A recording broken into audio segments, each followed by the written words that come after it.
NDA आज Lok Sabha speaker के उम्मीदवार के नाम का ऐलान कर सकता है। सूत्रों के मुताबिक लोकसभा अध्यक्ष पद के लिए दोपहर 12 बजे तक नामांकन किया जा सकता है। उससे पहले एनडीए अपने उम्मीदवार के नाम का ऐलान करेगा।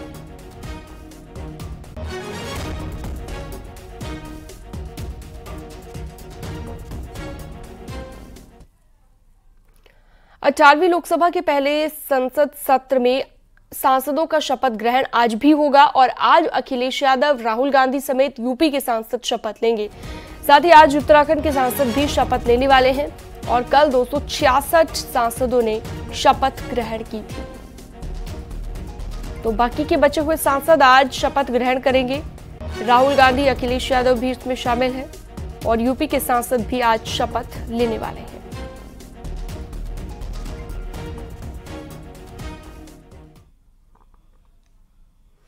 इस बार संसद सत्र की शुरुआत ऐसे मौके पर हुई है जब भारत में आपातकाल के 50 साल पूरे हो रहे हैं। 25 जून 1975 ही लोकतंत्र के लिए वो मनहूस और काली तारीख थी जब इंदिरा गांधी की अगुवाई वाली कांग्रेस सरकार ने संविधान पर हमला करके लोकतंत्र को कालकोठरी में बंद कर दिया था। इत्तेफाक देखिए कि जो कांग्रेस 1975 में देश के संविधान को इमरजेंसी की दलदल में धकेलने के लिए जिम्मेदार है, वही कांग्रेस और उसकी सहयोगी पार्टियां संविधान की मिनी कॉपी लेकर संसद भवन में प्रदर्शन कर रहे थे। यानी कि संविधान और आपातकाल के मुद्दे पर अब सदन में बवाल मच चुका है। एक रिपोर्ट आपको दिखाते हैं।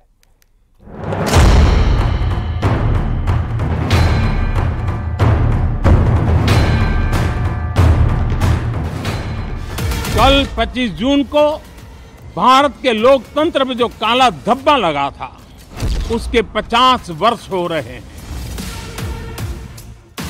अमित शाह जी कॉन्स्टिट्यूशन पर, संविधान पे कर रहे हैं, वो हमारे लिए एक्सेप्टेबल नहीं है, वो हम होने नहीं देंगे। डेमोक्रेटिक नॉर्म्स को तोड़ रहे हैं, इसीलिए आज हम ये दिखाना चाहते हैं, भाई मोदी जी आप संविधान के तहत चलिए।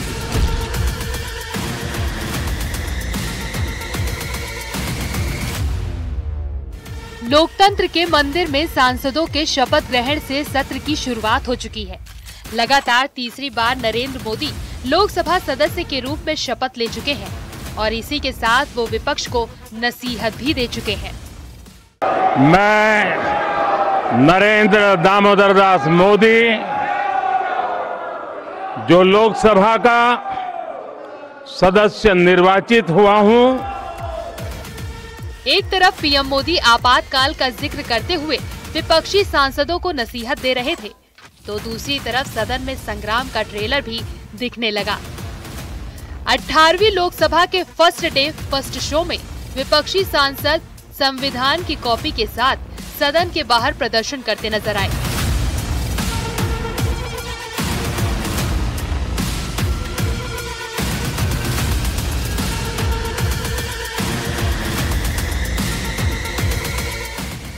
यानी पीएम मोदी ने जैसे ही आपातकाल का मुद्दा उठाया, राहुल गांधी संविधान को हथियार बनाकर विरोध प्रदर्शन करने लगे। 25 जून न भूलने वाला दिवस है। कल 25 जून को भारत के लोकतंत्र में जो काला धब्बा लगा था, उसके 50 वर्ष हो रहे हैं। भारत की नई पीढ़ी इस बात को कभी नहीं भूलेगी कि भारत के संविधान को पूरी तरह नकार दिया गया था। जो आक्रमण प्रधानमंत्री जी अमित शाह जी कॉन्स्टिट्यूशन पर, संविधान पे कर रहे हैं, वो हमारे लिए एक्सेप्टेबल नहीं है, वो हम होने नहीं देंगे। इसीलिए हमने कॉन्स्टिट्यूशन ओथ लेते हुए हमने कॉन्स्टिट्यूशन पकड़ा था। धन्यवाद। संदेश जाएगा, हमारा संदेश जा रहा है। हिंदुस्तान के कॉन्स्टिट्यूशन को कोई शक्ति नहीं छू सकती है। धन्यवाद। विपक्ष की तरफ से पहले ही ये इशारा दे दिया गया है कि इस बार सत्ता पक्ष को विपक्ष का आक्रामक रूप देखने को मिलेगा। यानी संसद सत्र के हंगामेदार रहने की पूरी उम्मीद है, जिसकी रणनीति पहले ही तैयार हो चुकी है। मैं उनको पूर्वार्ध में कल के दिन 25 जून 1975 की तरफ लेके जाऊंगा, फ्लैशबैक में, जब उनकी दादी स्वर्गीय श्रीमती इंदिरा गांधी ने बेवजह आपातकाल लगाया था और संविधान को कुचल दिया था, विचार अभिव्यक्ति की स्वतंत्रता नष्ट कर दी थी और आपकी भी प्रेस पर सेंसरशिप लगाई थी। उस ज़माने में ये आप लेके चल रहे होते तो मैं तो जेल जाता, लेकिन आप भी जेल जाते। इसलिए दुष्यंत ने कहा था कि मत तो हो आकाश में कोहरा घना है, ये किसी की व्यक्तिगत आलोचना है। यानी हर नॉर्म्स को, डेमोक्रेटिक नॉर्म्स को तोड़ रहे हैं।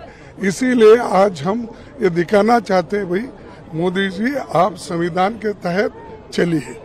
देखो 100 बार यही बात बोलेंगे और इमरजेंसी के 50 साल हो रहे बोले तो तुम इमरजेंसी से without declaring emergency you are doing it.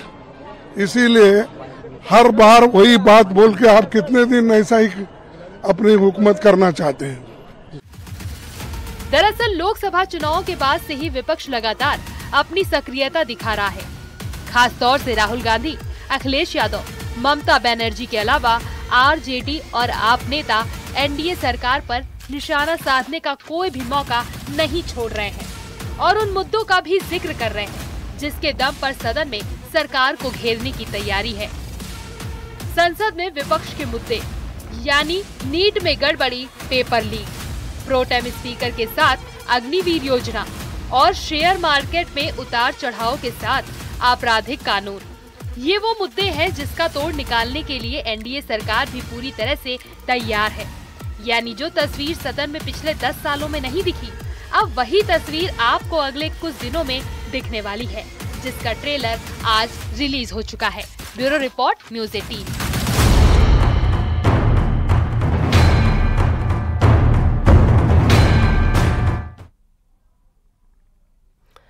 आपातकाल के 50 साल पूरे होने पर बीजेपी आज यूपी में प्रदर्शन करेगी। बीजेपी कांग्रेस और इंडी गठबंधन को घेरेगी। यूपी के जिला मुख्यालय पर बीजेपी की प्रेस कॉन्फ्रेंस भी होगी और बीजेपी के यूपी अध्यक्ष भूपेंद्र सिंह चौधरी लखनऊ में प्रदर्शन में शामिल होंगे। सीएम योगी गोरखपुर में शामिल होंगे। उप मुख्यमंत्री केशव प्रसाद मौर्य झांसी में, डिप्टी सीएम ब्रजेश पाठक लखनऊ में मौजूद रहेंगे।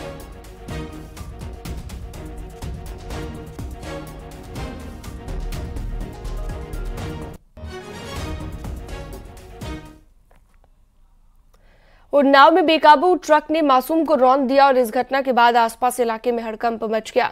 घटना के बाद लोगों ने रोड को जाम कर दिया। पुलिस ने चालक को हिरासत में लिया और कौशाम्बी में भी तेज रफ्तार स्कॉर्पियो अनियंत्रित होकर पेड़ से टकरा गई। हादसे में स्कॉर्पियो में सवार 8 श्रद्धालु घायल हो गए। 5 श्रद्धालु गंभीर रूप से घायल हुए हैं। मंजनपुर थाना क्षेत्र के कोरई गांव के पास की घटना बताई गई।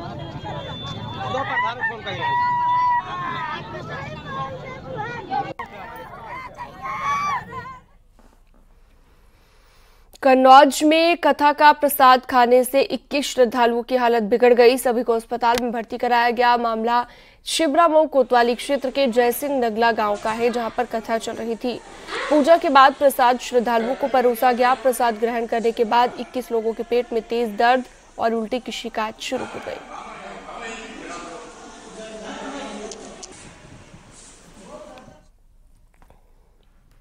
रायबरेली से अगली खबर, जहां पर गंगा में डूबने की घटनाएं कम होने का नाम नहीं ले रही हैं।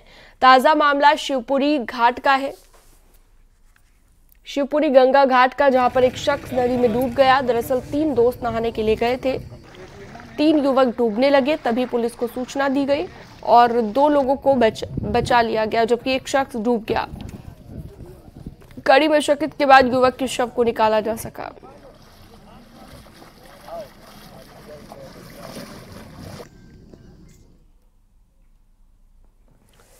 कन्नौज में देर शाम एक व्यापारी ने 50,000 की लूट व्यापारी के साथ हो गई, जहां पर पीड़ित व्यापारी बैंक से कैश लेकर जा रहा था। फिराक में बैठे हुए बदमाशों ने कैश लूट लिया और फरार हो गए। व्यापारी के चिल्लाने पर भीड़ ने बदमाशों के साथी को भी दबोच लिया और पुलिस को सौंप दिया। ये घटना तिरवा कोतवाली क्षेत्र के पटेल चौक की बताई गई।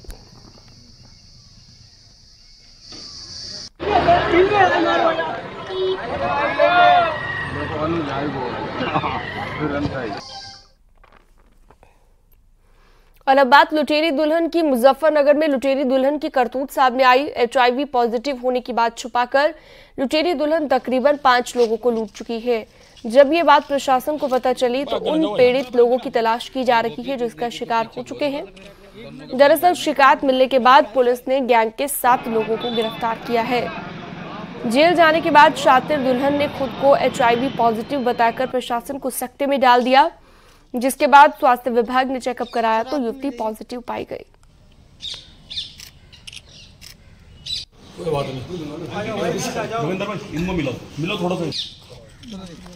अब तो आ जाओ आराम से। उसका निर्धारित प्रोटोकॉल के अनुसार इलाज चल रहा है और जब वो महिला जेल में आई थी प्रवेश के समय उसके द्वारा हमारे चिकित्सा अधिकारी को बताया गया था कि उसका इलाज पहले से चल रहा है, तो उसका RT सेंटर से वही इलाज कंटिन्यू करा दिया गया। तो लगभग 15-20 दिन हो चुके हैं। तो आप लोगों को भी जानकारी HIV पॉजिटिव चिकित्सा अधिकारी को उसी समय बताया था, उसके बाद इलाज चल रहा है उसका।